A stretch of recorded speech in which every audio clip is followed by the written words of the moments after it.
Hi, welcome to this week's Tech Talk with Michelle and Christa. This week we're going to show you a pretty impressive whiteboard app. We know we've shown you some whiteboard apps and those are all great too, but this one has a few features that we've all been wanting on our whiteboards. So without further ado, Michelle. We're going to take a look at Whiteboard.chat, and what makes this whiteboard app the app to use is all the bells and whistles that come with it and the ability to do things that we've been trying to do with other whiteboard apps. It will allow you to not only view all of the students' screens at once, so you can see if kids are on task and they're working, but it will also let the teacher draw right on the student's whiteboard itself.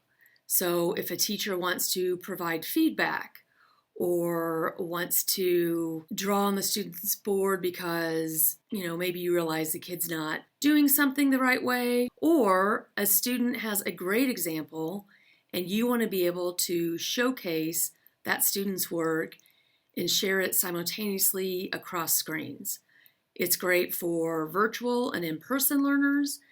I think about like when you pass out a project that they're doing at their desk on paper, sometimes it's difficult to see where is everybody on their project, like what are they working on, how much more time do they need, but this allows you really to not only have that bird's eye view, know kids are on task, know they're working, but allows you to jump in and give feedback or help them out when they need it.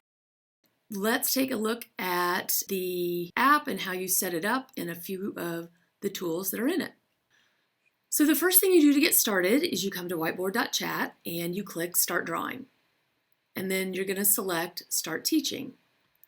So the very next thing you want to do is come up here to the Settings button and select Sign In with Google. You want to make sure you're signed in so that you can get back to your boards at another time.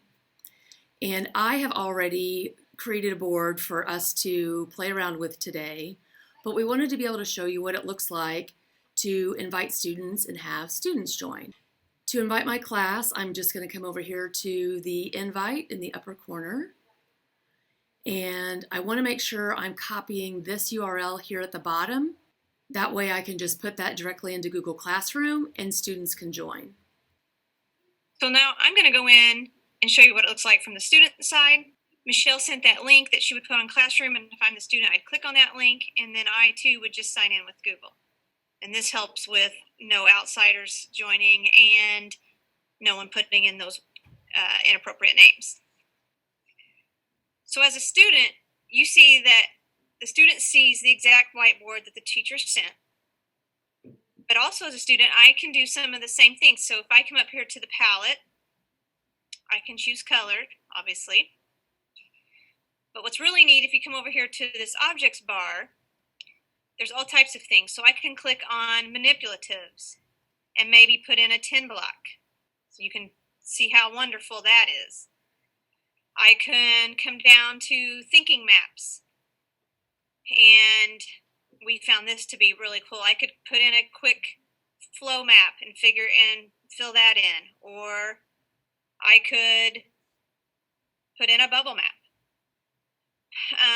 There's widgets, there's emojis, there's just 3D shapes, manipulatives, there's just all types of things, letters that you can add into your whiteboard as a student.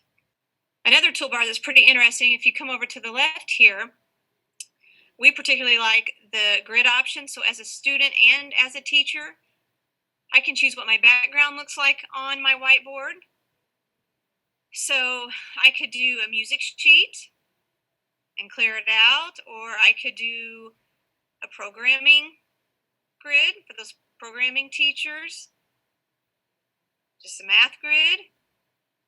And what's nice is you, as the teacher, you can lock those grids on the page if you need to, so students can't move the background if that's something you need to happen. A couple of other handy features on this is, especially if you teach the littles or if you have students who prefer to have audio directions, if I come to the camera and click Add Media, I can select add webcam, video, and audio. So I'm going to select that. I might name this directions, and then I'm going to click start recording and give my directions. You're going to use a text box and label all 3 items on the page, both their Spanish name and their English name. So I hit stop recording, I save it, and here it is. Sometimes you'll find you need to go over to the select tool to be able to click on it. You're going to use a text box and label all 3 items on. So you get the idea. Students then could listen to directions that I'm giving them. So if I decided I wanted to move this object, I can choose select, click on it, and then I get this menu of several different things I can do. So I'll select move, and then I simply click and drag and drop it where I want it to go. Another really cool tool under when you select an object, again, I'm going to select this tool, and then I'm going to come over here and click, and it also has an immersive reader built right in. So when I select that, it's going to open a new page for me, and then it opens that in immersive reader. If I come over here to this book, this is where I can choose the language I want it to read it in. So, I selected English, and then I can also decide, do I want it by word or do I want it by document? And then when I hit play, Whiteboard.chat. This is unlike any whiteboard app we have seen. and for your ESL students, if you come over again to the reading preferences, and you could select a different language.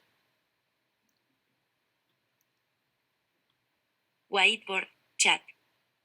Esto es diferente a cualquier aplicación de pizarra que hemos visto. So it just has those tools automatically built in. And to get back, all I have to do is hit this exit, and I'm right back into the whiteboard. The immersive reader is a great feature. So as a student, I then would play those directions, which if you remember, the directions she's already played, but I would listen to the directions and then do what was told. So I would come over to my toolbar, click on the text box icon, and then I'm just going to click next to the chicken, and then I would do what my teacher said. I'd put chicken and the Spanish word pollo. So I've completed the directions that my teacher asked. So now we're back on the teacher view, and you can see here it says instructor board. And the whole point of the instructor board is what you as the teacher place on the instructor board is what everyone else automatically sees on their end. So if I want to be able to see what students are doing, I'm going to come down here to the grid view, and it's going to load everybody in my class. So if I want to look at Christa's, I'm going to click on her name, and then I'm going to click join. And it'll take just a moment, and then I'm able to join her grid so I can look over her work. And if I want to, I can come back over here and add a text box myself and give her feedback that she sees.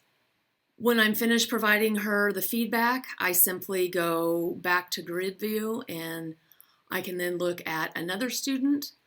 I also have the option of, let's say that Christa's work is exemplary, as always, then I can choose showcase, and what happens then on the student end is they're just seeing Christa's grid, and again I could go in and join her grid.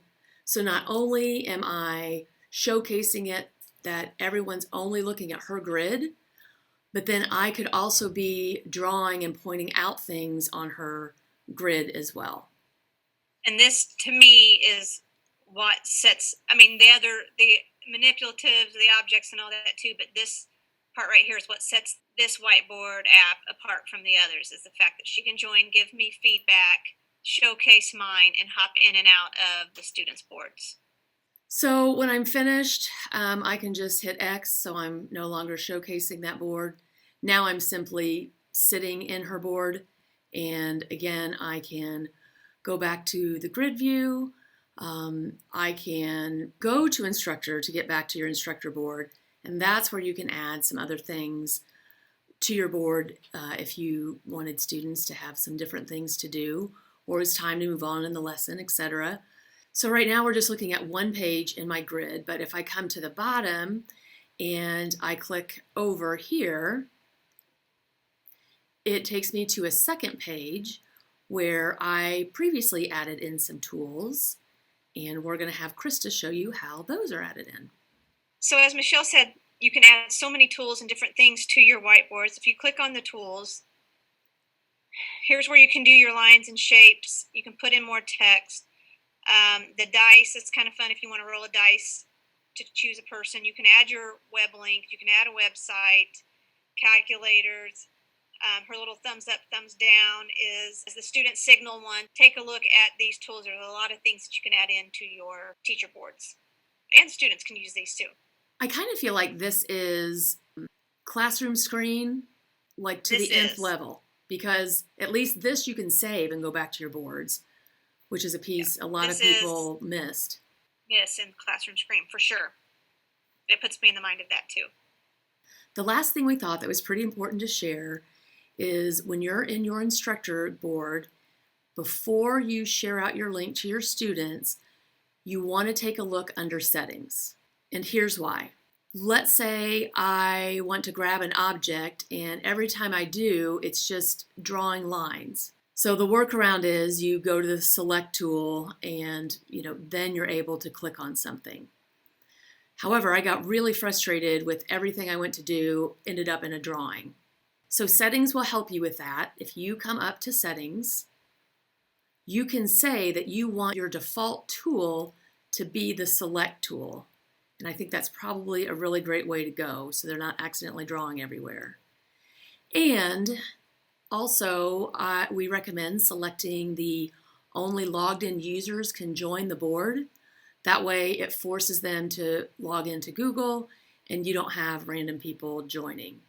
You can see there's some other kind of tools in here, but you can decide what you want to allow and not, but definitely those two things I think are a must. Just don't forget to click save, because if you make these choices and simply exit, they won't keep, so you want to make sure you click on save. Thanks for joining us this week on Tech Talk. I know we showed you a lot in that whiteboard chat, but it just shows you how extensive and cool of a tool it is. I really want you to check it out when you have some time. Everyone have a great week.